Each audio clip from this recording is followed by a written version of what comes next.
I stood frozen in our cozy living room, the words echoing in my ears, refusing to make sense. Elaine, I've decided to sell your father's lake house. It's for the best. Mark's voice was calm, almost clinical, as if discussing the weather, not the betrayal of a lifetime. But why? That house, it's all I have left of Dad. My voice cracked, a mix of disbelief and rising anger. Mark, my husband, 10 years my junior, stood by the window, his gaze avoiding mine. Look, it's simple. Your father left it to us and we need the money. I've already spoken to a realtor. We'll get a good price. I felt my world spinning. The lake house wasn't just property. It was a sanctuary filled with childhood memories, my father's laughter still resonating in its walls. How could you decide this without even talking to me?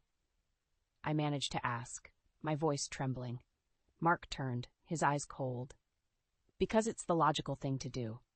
And frankly, Elaine, I'm tired of your sentimental nonsense. It's just a house. Just a house. His words cut through me. That house was where my father taught me to swim, where we had celebrated countless birthdays and anniversaries. It was more than just a structure. It was a part of me. You have no right. My voice rose, a mix of rage and hurt. It's my family home. How can you be so heartless? Mark's expression hardened. Heartless? I'm being practical, and if you're going to be this difficult, then maybe we should reconsider our marriage. Reconsider our marriage? The threat hung in the air, a brutal reminder of our fragile relationship. Mark had always been ambitious, but I never imagined he would stoop so low. You can't mean that. My voice was barely a whisper, yet a part of me knew he was serious. I do, Elaine. It's the house or our marriage. Take your pick. Mark's ultimatum was clear, his tone void of any warmth. I stood there, my mind racing. The man I had married, the one I thought I knew, was showing his true colors.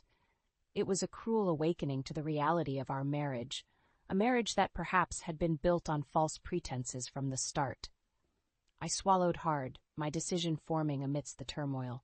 If that's your choice, then I choose the house. Mark's eyes narrowed. Fine, have it your way, but remember, you're the one who's forcing this. As he stormed out, leaving me alone with my thoughts, I realized this was just the beginning. I had chosen the lake house. But in doing so, I had opened a door to a future I never anticipated, a future where I had to stand up for myself and face the consequences of a love that was perhaps never meant to be. The room felt colder now, the silence oppressive. I sat down, trying to process the whirlwind of emotions. Betrayal, loss, defiance, they all swirled inside me, a chaotic dance of pain and resolve. I knew one thing for sure. I wouldn't let Mark trample over my past, my memories, or my dignity. The battle lines were drawn, and I was ready to fight for what was rightfully mine. The quiet of the night was a stark contrast to the turmoil in my heart.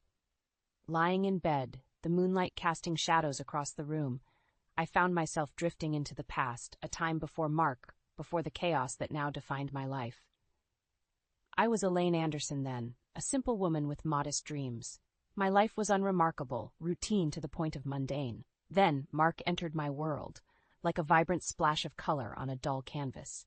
He was younger, charming, and full of life, everything I wasn't. Our first encounter was at the office, a place I had navigated with quiet efficiency for years. He was new, a breath of fresh air in the stale environment. Elaine, right? I've heard you're the go-to person for all things numbers, he had said with a smile that reached his eyes. I remember blushing, unaccustomed to such attention. Well, I try my best, I replied, fumbling with my papers. We started seeing each other, lunches at first, then dinners. He had this way of making me feel seen, heard, like I mattered. It was intoxicating, addictive. When he proposed, it felt like a dream. The age difference raised eyebrows, but I brushed off the concerns. After all, love knows no age, right? But hindsight is merciless, revealing truths we choose to ignore. Mark's charm masked his ambition, his warm smiles hiding a calculating mind. I was too caught up in the fairy tale to see the reality. The memory of our wedding day came unbidden. My father, ever supportive, had insisted on a lavish affair despite my protests. Elaine, you deserve this, he had said, his eyes misty with emotion. Mark's mother, a woman of elegance and extravagance, had been there, her eyes appraising. I remember feeling uneasy under her gaze, a feeling that only grew over time. She was a constant presence in our lives, her demands and expectations weighing heavily on our marriage. "Why can't you be more like Mark's ex-girlfriends? They had style, grace," she would often comment, her words sharp as knives. I tolerated it for Mark's sake. But deep down, I knew I was losing myself, piece by piece, to their combined indifference and cruelty. Lying there, the memories swirling, a bitter truth settled in my heart. I had been a convenient choice for Mark, a stepping stone for his ambitions. And now, with the lake house in his sights, he was ready to cast me aside. The pain of this realization was a searing, living thing inside me. But with pain came clarity, a resolve to no longer be the passive victim in this twisted game of deceit. I would fight for the lake house, but more importantly, I would fight for myself. Mark and his mother had underestimated me, seeing only the quiet, compliant Elaine. But I was more than that.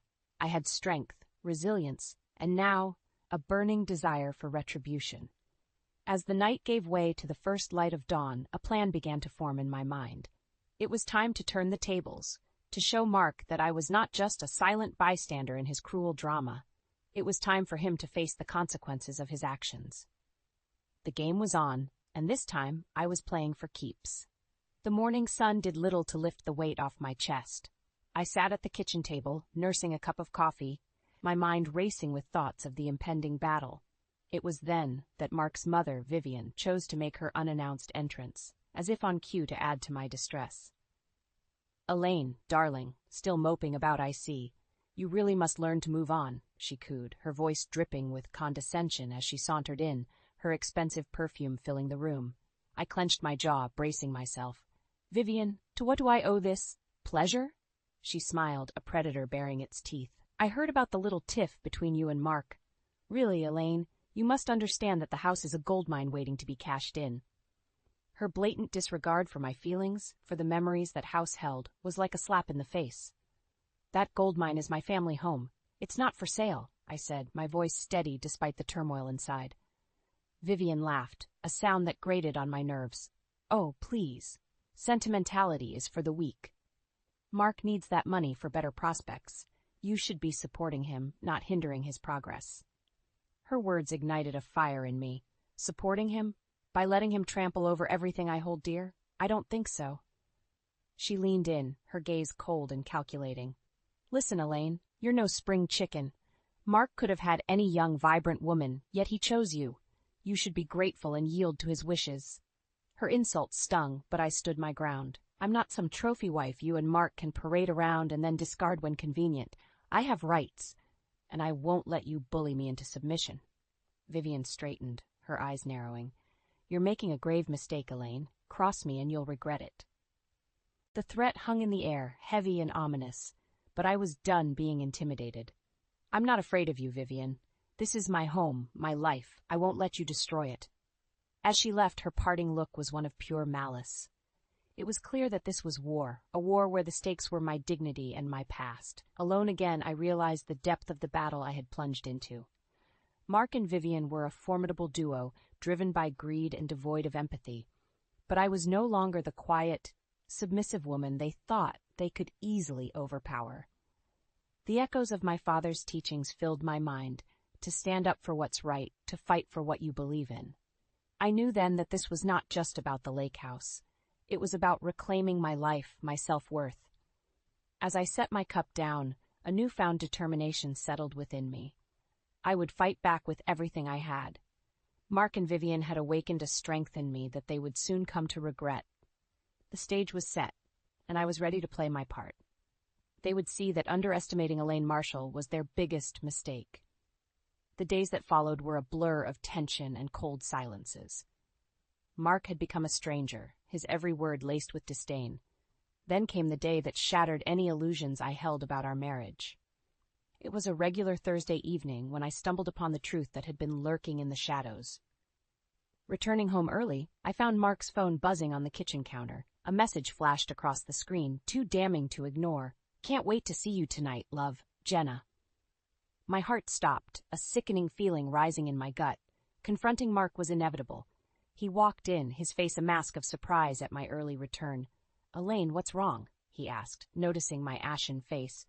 I held up his phone, the message still glaring back at us. "Who's Jenna?" My voice was a whisper, barely audible over the roaring in my ears. Mark's face changed, the surprise morphing into something darker. It's none of your business. None of my. Mark, are you having an affair? The words tasted bitter, voicing a fear I had long suppressed. He scoffed, a sound filled with arrogance. What if I am? You're hardly the woman to satisfy a man's needs. His words were like daggers, each one cutting deeper than the last. How long? I managed to ask, my voice hollow. Mark shrugged, his indifference a clear sign of his betrayal. A few months. She's someone who understands me, something you never did. Tears burned behind my eyes, but I refused to let them fall. Understands you? By sneaking around, lying to your wife? Is that your idea of understanding? He moved closer, his voice cold and merciless. You were a convenient choice, Elaine. A stable, older woman. But Jenna, she's young, exciting. You can't compete with that. His cruel words were the final blow, shattering any remnants of the love I once felt for him. You're despicable, Mark. You took vows, promised to be faithful, and this is how you honor them? Mark's laughter was cruel, void of any warmth. Vows? Please. They're just words. You should have known someone like me wouldn't be tied down by a woman like you. I stared at him, the man I had loved, now a stranger fueled by selfish desires. I can't believe I wasted so many years on you, I said, my voice steady despite the turmoil inside. Mark sneered. Well, now you know. You can leave if you can't handle it. But leaving was not an option. Not yet. I needed to plan, to strategize.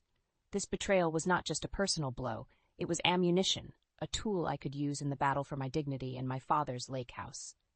As Mark walked away, his steps echoing in the empty house, I knew that this was far from over. His affair, his callousness, would be his undoing. I would make sure of it. The stage was set for my revenge, and I was ready to play my part. Mark would soon learn the cost of underestimating Elaine Marshall. The realization of Mark's affair had left a void in my heart, a void that grew each day as I grappled with the fallout. Yet amidst this personal upheaval, a new challenge emerged, the battle for my father's lake house. I was sifting through old documents one evening, the memories of my father enveloping me, when Mark returned home. His steps were hesitant, a stark contrast to his usual brashness. He found me in the study, surrounded by papers and photographs. Elaine, we need to talk, he began, a false note of sincerity in his voice. I looked up, my eyes weary. What is it now, Mark? More demands? He took a deep breath, his eyes avoiding mine. It's about the lake house. I've been doing some thinking, and I believe selling it is the best option. The audacity of his suggestion struck me. You think you have a say in this, after everything you've done? Mark shifted uncomfortably. Legally, as your husband, I do have a say. And let's be honest, the money would be beneficial for both of us. His words were like poison, his intentions clear. Beneficial for us? Or just beneficial for you and your escapades? He frowned, his facade slipping. Elaine, let's be reasonable. The house is just sitting there. Selling it makes sense. I stood up, my resolve strengthening. That house is more than just property, Mark. It's a piece of my history, my father's legacy. I won't let you desecrate his memory for your gain. Mark's expression hardened. This isn't just about memories, Elaine. It's about practicality, and I'm prepared to take this to court if necessary. His threat hung in the air, a declaration of war. But I was not the same woman he had once manipulated. If it's a legal battle you want, then so be it. I will not back down, Mark. That house is mine, and I will fight for it. As he left the room, the weight of the upcoming legal battle settled on my shoulders. But it was a weight I was prepared to carry. Mark's betrayal had ignited a fire within me, a determination to stand up against his greed and deceit. The lake house was more than just a building. It was a testament to my father's love, a symbol of the happy memories we shared. I would not let Mark tarnish those memories. The fight for the lake house was not just a fight for property. It was a fight for my past, my dignity, and my future. As I sat alone in the study, surrounded by the remnants of happier times, I knew the road ahead would be challenging. But I also knew I was no longer the woman who would bend to Mark's will. I was ready to stand my ground, to fight for what was rightfully mine. The battle lines were drawn, and I was ready for whatever lay ahead. Mark would soon learn that underestimating Elaine Marshall was his gravest mistake. The legal battle over the lake house loomed over me like a dark cloud, but I refused to be intimidated. Each day I pored over legal documents, preparing for the fight ahead. Mark's underhanded tactics only fueled my resolve. But it was an unexpected discovery that turned the tide in my favor. One afternoon, a week before our first court hearing, I received a call from a private investigator I had reluctantly hired. His words sent chills down my spine. "Mrs. Marshall, we've uncovered something you should see. It's about your husband's financial activities." We met at a cafe, away from prying eyes. The investigator slid a folder across the table, his expression grim. Inside were bank statements, receipts, and a series of damning emails. They painted a clear picture. Mark had amassed a significant amount of debt, much of it hidden from me. "Your husband has been funneling money from joint accounts for over a year now," the investigator explained. "He's in deep, and it looks like he was planning to use the sale of the lake house to cover his tracks." I felt a mix of anger and vindication. Mark's betrayal ran deeper than I had imagined. He wasn't just unfaithful, he was a liar and a thief. "Thank you," I said, my voice steady despite the storm raging inside me. "This changes everything." Armed with this new information, I confronted Mark that evening. He returned home, his usual arrogance on display, but when he saw the documents laid out on the table, his facade crumbled. "What is this, Elaine?" he stammered, his eyes darting over the papers.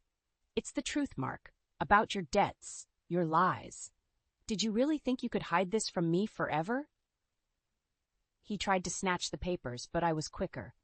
"You've been stealing from our accounts, Mark, and you plan to use the lake house to bail yourself out." Mark's face reddened, his usual eloquence replaced by sputtering denial. "Elaine, you've got it all wrong. This is just a misunderstanding." "A misunderstanding?" I laughed, a bitter sound. "No, Mark, this is fraud, and I intend to use every piece of evidence against you." His eyes were filled with panic now, the reality of his situation sinking in. "Elaine, please, we can sort this out. Just give me a chance to explain." But I was done listening to his lies. "You've had your chances, Mark. Now it's my turn to act. I'll see you in court." As he left the room, the weight of his deception hanging heavy between us, I felt a sense of empowerment. I was no longer the victim in Mark's twisted game. I was the architect of his downfall. The revelation of Mark's financial deceit was the final straw. It was not just about the lake house anymore. It was about exposing him for the fraud he was. The stage was set for a dramatic showdown, and I was ready to play my part. The battle for the lake house had become a battle for justice, and I was determined to come out victorious. Mark would learn that his actions had consequences, and I would be the one to teach him that lesson. The game was on, and I was playing to win. The courtroom was a battleground where truths were laid bare. As I sat across from Mark, flanked by my attorney, I could feel the weight of his gaze, a mix of anger and desperation.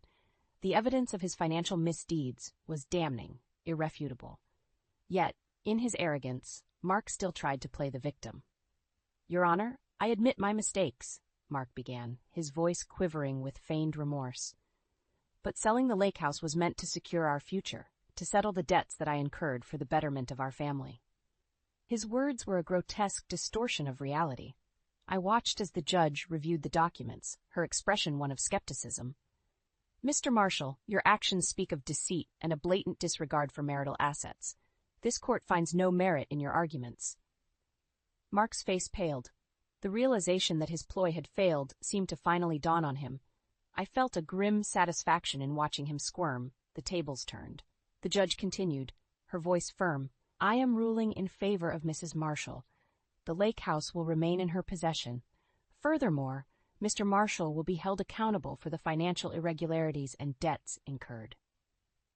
As the gavel struck, sealing Mark's fate, I let out a breath I hadn't realized I was holding. Justice had been served. The lake house was mine, and Mark's deceptions were laid bare for all to see. But the victory was bittersweet. As I left the courtroom, I couldn't help but feel a pang of sorrow for the man Mark had become. Our marriage, once filled with promise, had been reduced to legal documents and bitter disputes. The following weeks were a testament to Mark's rapid descent. His financial misdeeds had caught up with him, leaving him in a quagmire of debt and legal troubles. The man who had once held his head high was now a shadow of his former self. One evening, as I was organizing my father's belongings in the lake house, I heard a knock at the door. Standing there in the dimming light was Mark. He looked haggard, his eyes hollow. "Elaine, I don't know where else to go," he stammered, a stark contrast to his usual confident demeanor. I regarded him, a mix of pity and revulsion stirring within me. "What do you want, Mark?" "I've lost everything," he whispered, his voice breaking. "The debts, the legal fees, I'm ruined." His admission was a harsh reminder of the consequences of his actions. "You did this to yourself, Mark. You chose deceit over honesty, greed over integrity." He took a step closer, desperation etched on his face. "Please, Elaine, I need help. You're the only one I have left." I shook my head, resolute in my decision. "I am not your savior, Mark. You need to face the consequences of your actions." As he turned away, defeated, I felt a chapter of my life closing. Mark's descent was a direct result of his choices, a path he had chosen to walk alone. The lake house stood behind me, a symbol of my resilience and victory. In its walls were memories of a happier time, untouched by Mark's deceit.